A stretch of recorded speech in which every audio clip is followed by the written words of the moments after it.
People say I'm a hands-on winemaker. That's the only way I really know how to do it. You can't really phone it in. The only way to really understand the wine you're making is to be a part of it. Understanding the vines growing throughout the season, understanding how the taste of the grape evolves on the vine, and then getting your hands in the grape, dirty in the winery. It's a visceral experience, and you have to be a part of it to be able to understand it.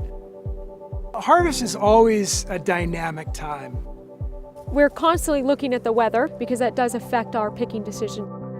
We come out on a daily basis at harvest, tasting the grapes as we walk. Here's a cluster with what we call hens and chicks on it, which means small and large berries.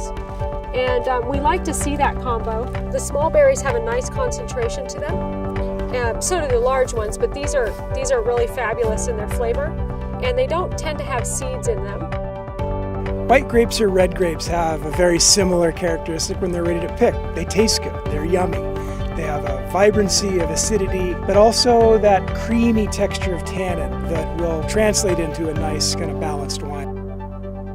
Night harvesting is really important to us. It ensures that we have uncompromised fruit coming in. It minimizes the need for us to chill the fruit down once it's processed. It keeps the integrity of the fruit and lessens our carbon footprint to use less energy as well. The grapes are delivered early in the morning when they're still nice and cool. They're sorted, and we're able to place them directly into the fermenters without the use of any pumps. Very gently. It keeps the integrity of the grapes very intact and the quality high. And then we go through a period of a cold maceration. It helps bring out color and body and flavor in a sugar content rather than an alcohol content. And that's a very good place to start with Pinot Noir. When we're monitoring the peak of Pinot Noir fermentation, that's a very deliberate and a very short period of time that we need to make sure that we're watching it closely. But if we're not there to give it a punch down when it needs it, to monitor its temperature, we could sleep past it and miss an opportunity to extract the best wine we can. This is called a pump over.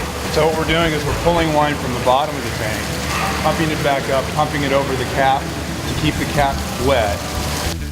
We also punch down to keep the skins in contact with the juice throughout the fermentation process. It's really the time to get everything that we can from the grapes. It sits in barrel the entire life of the wine. It'll be in those barrels for 12 months before we take it out. The white wines, the Pinot Gris and Chardonnay, we pick them at night. They arrive at the winery very cold.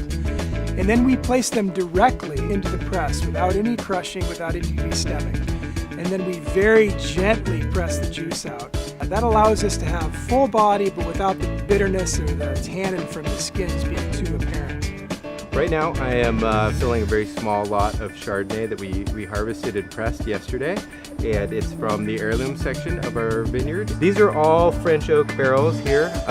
It's a mix of new and old. We like a small percentage of new oak in the blend.